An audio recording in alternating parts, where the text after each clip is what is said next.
Nous sommes dans le sprint final en Liga, les amis. Nous sommes dans les moments décisifs. Nous sommes dans les moments où chaque équipe, le moindre faux pas va se payer cash, les amis. Parce que on a trois équipes. Trois équipes qui forment le peloton de tête, les amis. On a le Real de Madrid, on a l'Atlético Madrid et on a le FC Barcelone qui se tiennent dans un mouchoir de poche, les amis. Autant dire que là, le moindre faux pas d'une équipe peut permettre aux deux autres de prendre le large ou de passer devant.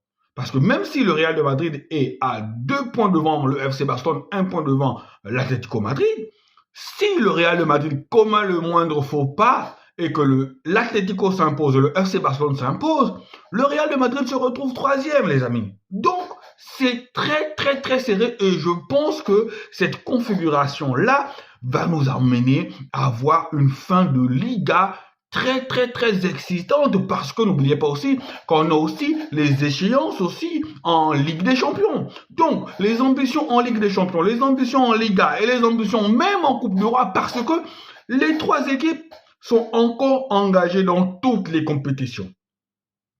La Coupe du Roi, on a encore le Real, on a l'Atlético Madrid, on a le FC Barcelone. Le FC Barcelone et l'Atlético Madrid qui vont se rencontrer en demi-finale de la Coupe du Roi. Donc, cette fin de saison, comme je le dis, va être très excitante. Et aujourd'hui à 16h, je pense 16h15 par là, le Real de Madrid se déplace du côté d'Osasuna et l'Atlético Madrid va recevoir le club de Celta Vigo. On va s'intéresser bien évidemment au match qui va opposer le Real de Madrid à Osasuna parce que vous savez bien évidemment, amis merengue, qu'il y a la rivalité qui nous oppose. Moi, étant barcelonais, je ne peux que m'intéresser à ce match-là parce que la rivalité du Barça, ce n'est pas tant contre l'Atlético Madrid, mais c'est plus contre le Real de Madrid. Donc, le Real de Madrid se déplace du côté de Osasuna. Et l'objectif pour Carlo Ancelotti et ses hommes, ça va être quoi? Vous le savez, ça va être de prendre les 3 points, peu importe la manière.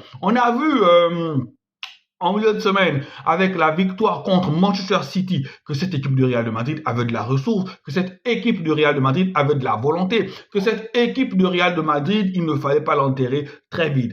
Je pense que Carlo Ancelotti et ses hommes sont conscients des enjeux, sont conscients que derrière, eh bien, il y a l'Atlético Madrid et le FC Barcelone qui poussent. Eh bien, ce match-là, déjà, les bookmakers donnent l'avantage au Real de Madrid. C'est peut-être, je pense que quand j'ai regardé, c'était 60% de victoire pour le Real de Madrid, 20% pour le match nul et 20% pour Osasuna. Mais attention à Osasuna.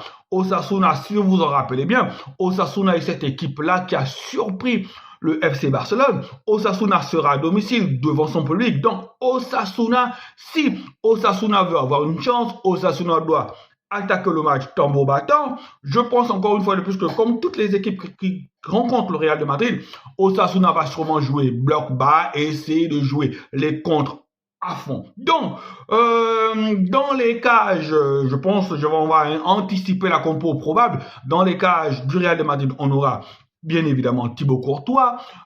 Sur les côtés, on aura, je pense, Ferland Mendy ou Fran Garcia, c'est selon. Je pense que Federico Valverde va peut-être encore jouer sur le côté. Et en défense centrale, on aura sûrement Tchouaméni et Raúl Asensio qui montrent, Raúl Asensio qui fait de bons matchs. Et en milieu de terrain, on aura sûrement Camavinga, Ceballos et Modric. Peut-être que Carlo Ancelotti va permettre à Jude Bellingham de se reposer un peu parce que n'oubliez pas que voilà, le retour contre le Manchester City, c'est bientôt et en attaque, on aura sûrement oui, Kylian Mbappé, Vinicius et peut-être que Carlo Ancelotti va faire tourner, il va peut-être mettre Rodrigo sur le banc pour faire commencer Brahim Diaz, c'est selon. Mais c'est question ce que Carlo Ancelotti mettra son équipe la plus performante, parce que je ne veux pas dire l'équipe type, parce que en temps normal, Raúl Asensio ne joue pas si Rudiger est là. En temps normal,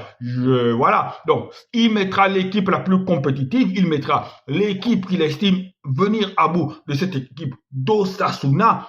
Parce que, amis barcelonais, vous le savez, nous, en tant que supporters du FC Barcelone, qu'est-ce qu'on fera? On sera bien évidemment installés devant ce match-là pour regarder, pour prier, pour envoyer tout ce qu'on pourra envoyer pour que Osasuna joue le jeu. Parce qu'il nous faut absolument une victoire d'Osasuna aujourd'hui ou un match nul. Donc, si Osasuna crée la sensation avec une victoire ou un match nul, eh bien, c'est tout bénef pour le FC Barcelone qui n'aura pas le droit à l'erreur dimanche. Si si Osasuna crée la surprise, eh bien, l'Atlético Madrid passe devant. Et si l'Atlético Madrid passe devant, eh bien, ça met un coup au moral aux supporters merengues. Donc, supporters merengues, j'espère que vous êtes prêts parce que le match qui s'annonce à 16h, voilà. Si le Real veut se rendre le match facile, eh bien, dans les 15 premières minutes, le Real doit scorer. Dans les 20 premières minutes, le Real doit scorer. La première minute, le Real doit au moins mener 1-0 ou 2-0. Mais si, comme toujours, le chemin il est simple. Si on va à cette première mi-temps-là à 0-0, eh bien, les choses vont se compliquer au fur et à mesure pour le Real de Madrid. Allez, ciao, ciao. On se retrouve après le match pour le débrief. Allez, portez-vous bien.